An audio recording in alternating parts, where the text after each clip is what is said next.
नमस्कार, तुम्ही पाहताय मराठी मंडळी। ठाकरे बंधूंच्या मनोमिलनात सहभागी न होणारे पवार आज कसे काय उगवले? दबा धरून गप्प असलेले पवार कोणते डावपेच आखत आहेत? आता जे घडतंय ते पवारांच्या हिशोबातलं कसं काय नाहीये? आणि शरद पवारांची डबल गेम ठाकरे बंधूंना फसवणार का?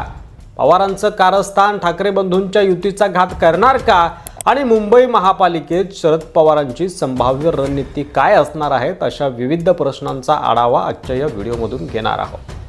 शरद पवार धूर्त, शरद पवार संधी साधू, शरद पवार चाणाक्ष, हे शरद पवारांबद्दल मी नाही, राजकीय विश्लेषक बोलतात।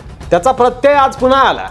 पवार ठाकरे बंधूंच्या मराठी मोर्चात सहभागी होणार नव्हते, पवार ठाकरे बंधूंच्या मनोमिलनात देखील आले नाहीत, पण आता शिक्षक आंदोलनात सहभागी झाले। तोलून मापून राजकारण करणारे पवार मराठीच्या मुद्द्यावर गप्प होते ते आता बाहेर आलेत, कारण पवारांना माहिती आहे की ही मराठी अस्मिता उभी राहता सर्व स्पॉटलाइट ठाकरे बंधूंवर जाईल।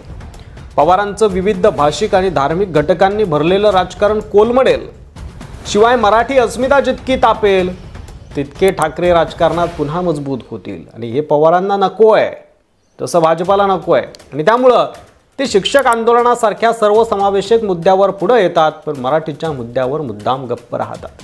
ज्या शिक्षकांचं आंदोलन केवळ शैक्षणिक आणि आर्थिक न्यायावर आधारित आहे, तिथं पवारांनी स्वतः मैदानात उतरून पाठिंबा दर्शवला। हा फरक अनेक शक्यता निर्माण करणार आहे।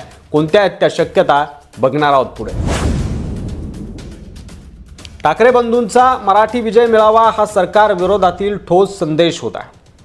मनसेसारख्या एकेकाळी कट्टर मराठी भूमिकेवर उभ्या राहिलेल्या पक्षाचा आणि ठाकरे गटाचं एकत्र येणं हे भाजपसाठी खूप धोक्याचं ठरू शकतं, पण त्याच मेळाव्यात काँग्रेस अनुपस्थित राहिली आणि राष्ट्रवादी शरद पवार गटाकडून फक्त 2च नेते उपस्थित होते। ना शरद पवार आले, ना जयंत पाटील आले, ना त्यांनी आधीपासून याची उघडपणे पाठराखण केली। म्हणजे स्पष्ट आहे, महाविकास आघाडीत आतल्या गोटात चलबिचल सुरू आहे, आणि ती चलबिचल पवारांच्या मनात देखील आहे। दुसऱ्या बाजूला जेव्हा शिक्षकांनी आझाद मैदानावर आक्रमक आंदोलन सुरू केलं, तेव्हा राष्ट्रवादीने खुल्या शब्दात पाठिंबा दिला। रोहित पवार आधीच मैदानात होते, पण नंतर शरद पवार स्वतः येऊन आंदोलनकर्त्यांशी संवाद साधतात। पवारांनी नेहमीप्रमाणे संवेदनशील वडीलधाऱ्या नेत्याची भूमिका घेतली, पण यामागेही रणनीती आहे। शरद पवारांनी अनेक वर्ष एकच गोष्ट मनाशी बाळगली, भाजप शिवसेना युती फुटावी, ठाकरे वेगळे पडावेत आणि मग त्यांना महाविकास आघाडीत आणावं। ते झालंही, सत्ताही आणली, पण ती टिकली नाही। पण आता जे घडतंय ते पवारांच्या हिशोबातलं नाहीये। राज ठाकरे आणि उद्धव ठाकरे हे पुन्हा एकत्र आले तर ठाकरे बँड पुन्हा तयार होतो, आणि तो भाजपसोबत मुंबई, पुणे, ठाणे, नाशिक या पट्ट्यात पवारांच्या पुढारपणाला देखील खिंडार पाडू शकतो। आणि त्यामुळे राज ठाकरे यांच्याविषयी काँग्रेस राष्ट्रवादीमध्ये रापसंतीचं वातावरण आहे, कारण त्यांनी पूर्वी उत्तर भारतीयांबाबत घेतलेल्या भूमिकांमुळे काँग्रेसचा उत्तर भारतातील चेहरा धोक्यात येतो। राज ठाकरे जर महाविकास आघाडीत आले तर काँग्रेससाठी ही जीभ आणि गळा दोन्ही अडकल्यासारखी परिस्थिती होईल, आणि त्यामुळे काँग्रेस या युतीबाबत सावध आहे, आणि राष्ट्रवादी ही काही वेगळी नाही आहे। शरद पवार यांच्या गटात असलेले नेते अजूनही अजित पवार गटात जाणार की नाही याची चर्चा सुरू आहे, आणि त्यामुळे पवार यांची भूमिका ही दबा धरून वाट पाहणारी आहे। मुंबई महापालिकेत आजही सर्वाधिक सत्ता शिवसेनेच्या हाती आहे, त्यामुळे मुंबई महापालिकेच्या निवडणुकीच्या दृष्टीने पवारांची एक वेगळी रणनीती असू शकते। मुंबई महापालिकेत आजही सर्वाधिक सत्ता शिवसेनेच्या हाती आहे, पण ठाकरे गट आणि मनसे एकत्र आले तर त्यांना पुन्हा सत्ता मिळवणं सोपं होईल।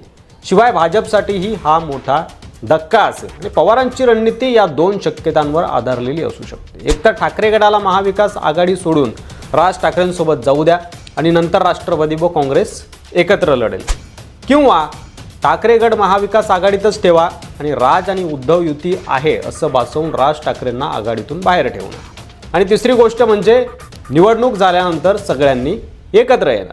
शरद पवार हे अजूनही महाराष्ट्राच्या राजकारणातले अष्टपैलू खेळाडू आहेत असं मानलं जातं, पण आजच्या परिस्थितीत त्यांचं कॅल्क्युलेटेड सायलेन्स म्हणजे एक डावपेचच आहे असं अनेकांचं मत आहे। राज आणि उद्धव ठाकरे एकत्र आले तर केवळ भाजपच नव्हे तर काँग्रेस आणि राष्ट्रवादीचंही गणित बिघडू शकतं। त्यामुळे आता पाहावं लागेल की शिक्षक आंदोलनाच्या मुद्द्यावरून लोकप्रियता मिळवणारे पवार ठाकरे बंधूंना हात द्यायचा की विरोधात उभं राहायचं याबाबत कोणता निर्णय घेतात। तुमचं यावर काय मत आहे? पवार योग्य वेळी डाव खेळतील का की यंदा ठाकरे बंधूच बाजी मारतील? तुमचं मत कमेंट बॉक्समध्ये लिहायला विसरू नका. व्हिडिओ आवडला असेल जास्तीत जास्त शेअर करा आणि अशाच व्हिडिओसाठी मराठी मंडळीवर नवीन असाल, अद्याप सबस्क्राईब केलं नसेल तर लगेच सबस्क्राईब करा. धन्यवाद.